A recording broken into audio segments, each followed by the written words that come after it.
where I've been working this whole time. I've been out here making trades, doing content, all that stuff.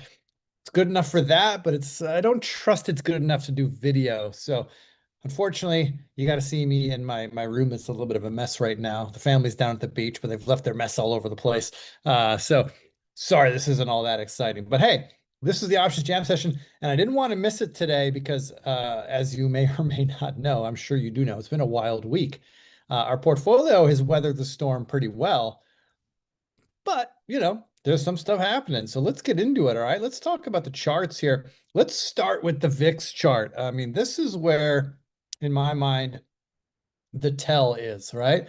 We had a spike a couple days ago on the 10th, or not a couple days ago, last Friday, right? This was Friday. We had that big spike. It seemed like it was going to come right back.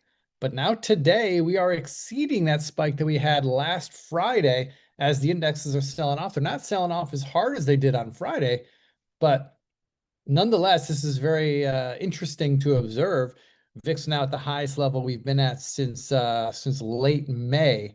Uh, are we in red alert territory? No, I don't think so. But this is how it starts. So we got to pay attention to this. I think the VIX is an important chart to pay attention to.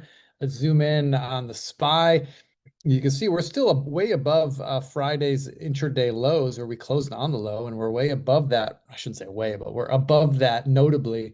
Still riding that 50-period moving average, which I should point out, which seems significant to me. But look, we have a lot of high beta positions on. Okay, we have a lot of open risk. Okay, we're sitting on a lot of open profits, which is great. And some positions we've even locked in guaranteed profits on, but it could get uncomfortable, certainly, right? We've had some positions pull back on us. Nothing again significantly. We've had a couple exits, which we'll talk about in a minute. But one thing I want to talk about is the idea of risk management and hedges. Okay, now I mean, we do have some short or some long QQQ put trades on in the portfolio, which acts as hedge. We have some bearish positions on in the hedge, but trades that we have not discussed as part of All-Star Options, you might want to consider. Something I've done with my portfolio, something you might want to do as well. Portfolio hedges. Okay. Now, there's lots of different ways to do it. Okay. In my analyst meeting this morning, we were talking about a few things, a few options. One is just to simply buy puts, right? Buy puts in the S&P 500, buy puts in the Qs, which is the NASDAQ. That's one way to do it. That can be an expensive way to do it, especially with volatility spiking the way it is now. Another way to do it is to buy VIX calls, right? It's not something I do. I've never had any luck with VIX calls. Call me snake bitten, call me whatever you want, just bad luck. But I've never had much luck buying VIX calls or VXX calls. One thing you might want to consider, something I've been doing, is I've been trading put butterfly spreads in the SPX. So SPX is the big index. SPY is kind of the ETF, right? But SPX is the big index, the most liquid options market in the world, I think, or one of them. And I've been buying put butterfly spread. So what a put butterfly spread is essentially, without getting too deep into it, you're selling two puts, which is at the center of the structure, and you're buying a put above the structure and buying a put below the structure to define your risk. Okay. And I've been selling those two puts, which is the peak of the triangle, right? A put butterfly spread, the P&L graph kind of looks like this. And it makes the most money at the top. It makes the most money at the strikes of the short puts. So I've been centering my short puts whenever I put these trades on. I've been putting them on, selling the short puts at approximately 5% below where the SPX is currently trading. And then I've been doing it 100, and then I've been buying the protective puts $100 above and $100 below where my short strikes are. So I'm just making numbers up here. Let's say I short the 6,500 SPX puts, right? I sell two of them, right? The SPX puts at 6,500. Then I would also buy a 6,600. That's $100 above, and I would buy a 6,400. That's $100 below. And those trades have been costing me about $3.50 times 100, which is $350 per unit of a put butterfly spread that I've been putting. I'm sorry, I should, in hindsight, I should have prepared a graph for you guys. I apologize. I'm on vacation, so I've not prepared a graph for you. Shoot me an email if you want me to do that. I can get one of those for you later on. Um, but I've been centering those put butterfly spreads about 5% below the current market value, current market price, so that if we do get a pullback of the market, a 5% pullback would be a significant pullback, right? Those puts will pay very nicely. They could pay as much as $10,000 if you're using SPX, right? That's if you exactly pin the strike. If SPX expires on the day, uh, right at your short strikes, the most you'll be worth is 10,000 bucks. The likelihood of that is near zero, right? But you have a wide range of profitability where that spread could be worth, 2, 3, 4, 5,000 bucks for a $350 investment. Not a bad hedge. Okay. Not a perfect hedge. There are no perfect hedges. Maybe a perfect hedge would be long puts, right? But you're going to pay a lot of money for those right now. Here's the thing I think about when I put hedges on. When I'm putting a hedge on, I put the trade on hoping I'm going to lose money. Why? Because if I'm losing money on the hedges, it's likely my portfolio is doing okay and perhaps even going higher and doing well. So I hope to lose money on the hedges, but they're there as insurance in case the shit hits the fan and I'm not able to get out of my positions at favorable prices, right? Again, not a perfect hedge. I'm not saying you should do it. I'm telling you I'm doing it, and you might want to consider doing it. All right, enough of that. Let's get into why you're here. Let's talk about some portfolio action we've had this week. It's a mixed bag. We've had some wins, some losses, some adjustments. Let's just go in no particular order. Let's talk about Autodesk. Autodesk was a casualty of Friday's volatility. It traded way down on Friday. We closed it on Monday thankfully stock kind of came back for us, which is good, but it was still below our stop, which was 310. So we paid 650 for these January 370 calls. We got out for 275. Not a total loss.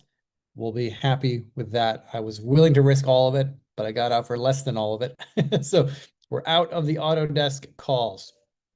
Moving on, Levi. This was a trade we weren't in for very long. It was a call calendar spread. We were short the November 26 calls and long the January 26 calls. We paid 35 cents to get in. Thankfully, we did a calendar spread instead of just buying the calls because those short calls that we were short in November cushioned the blow a little bit here. So we paid 35 cents all in. We got out for 17 cents. Again, this was another casualty of Friday's sell-off. So we are out of Levi. Now, let's talk about some good news. SEI.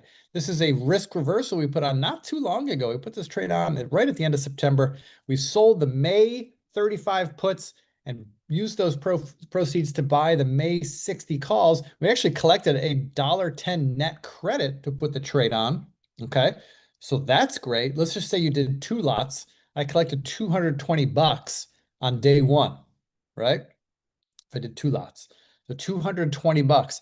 That was on day 1. Then, as according to our plan that we laid out with All-Star Options, if you're not getting those blog posts, come on, sign up for All-Star Options. You'll get them detailed trade plans. And in that detailed trade plan, I said, if we get an opportunity to sell half of our calls at a price that would pay us to cover all the puts, we would do that. And so we did that. We sold half of the calls for $12.40, and we used those proceeds to buy back all the puts for $5.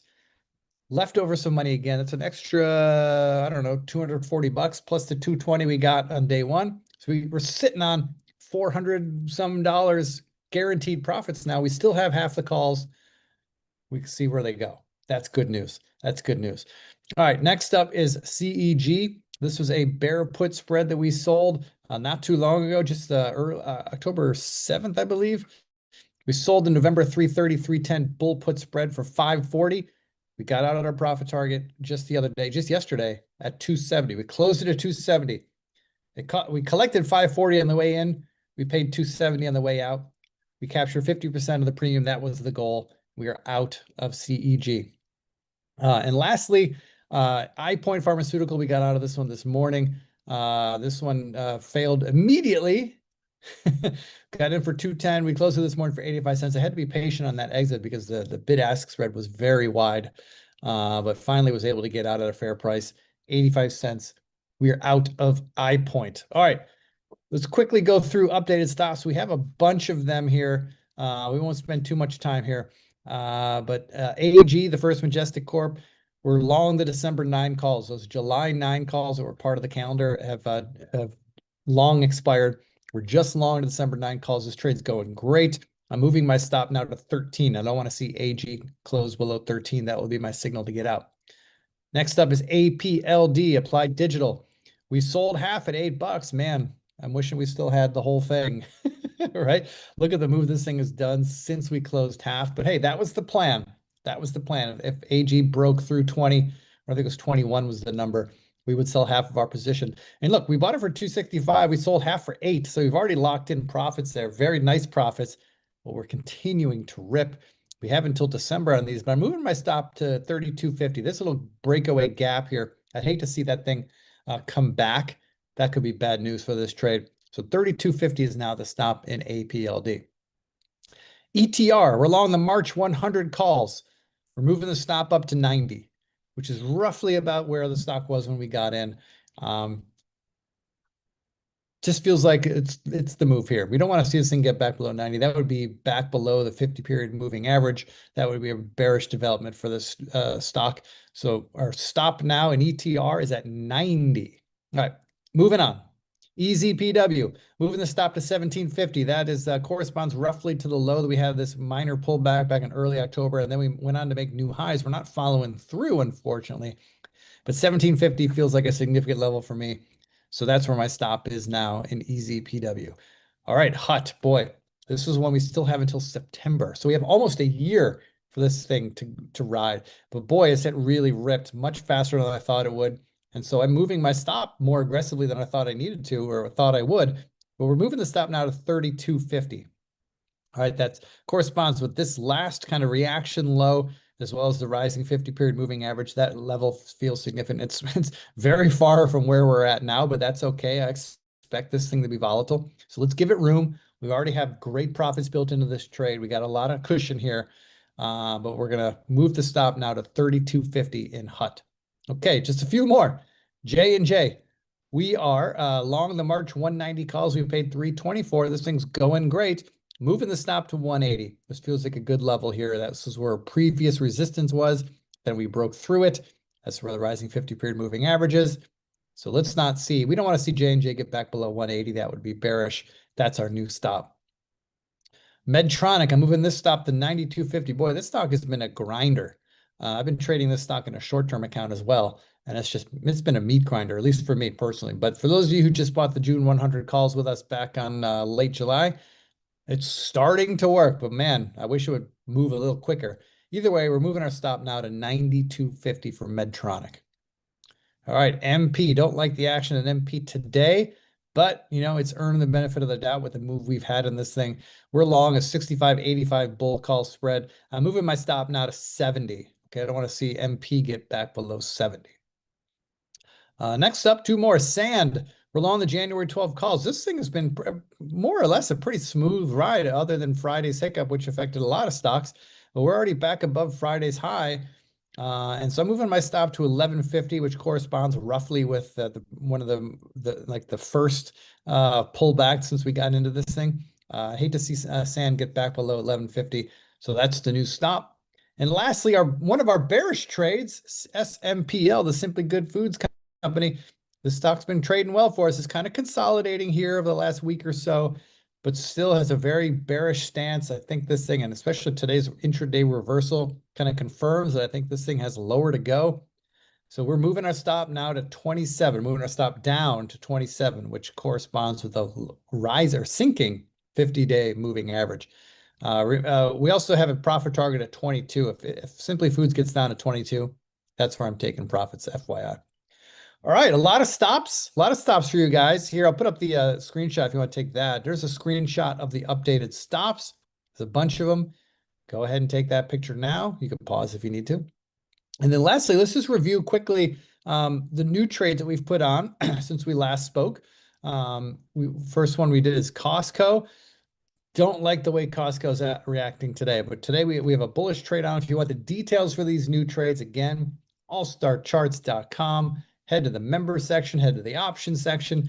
You'll find detailed trade plans for every trade I put on, why I like the setup, how I'm trading it, what option strategy I'm using, how I'm managing risk, where I may or may not be taking profits. All of those details so that you can make the trade your own are all there on the blog, allstarcharts.com. So I don't have the trade details on this on the charts here, but you can see we're long Costco. We feel like this is a significant low around 905. We're leaning against that. I don't like the way it's trading today. It's a bad start, but we'll see what happens. We'll see what happens. All right, KMB, we put a bearish trade on in KMB. If nothing else, we did it for portfolio diversification, right? Got to diversify the portfolio a little bit. So we're short KMB via a bearish options trade. Again, details on the blog. So far, well, it's, we got into the trade yesterday. So far, so good, I think, maybe. Next up, Apple. We sold, well, it's a bearish, sorry, it's a bullish trade in Apple, but it's not an aggressively bullish trade. Okay. All we really need is for Apple to kind of hold this rising 50-period moving average. If we could do that, then the trade we got on here works. So we're not aggressively bullish. We're just taking a non-bearish stance on Apple, taking advantage of some high volatility. All right, guys, I apologize if I raced through that a little bit. Just want to get this over with, get back to vacation. But it was important that we talked, especially that piece about hedging. If you have any questions about hedging, feel free to email me. Hit me at info@allstarcharts.com. The email's there on the bottom of your screen. And if you're not subscribed to All Star Options, there's the link. Get-all-star-options, right? Try that out.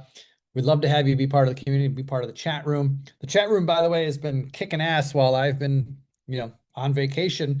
I mean, on vacation. I'm still working every day, still putting out trade ideas, still managing risk and all that. But I personally haven't been as active in the chat room over the last week, but the community has certainly done their job.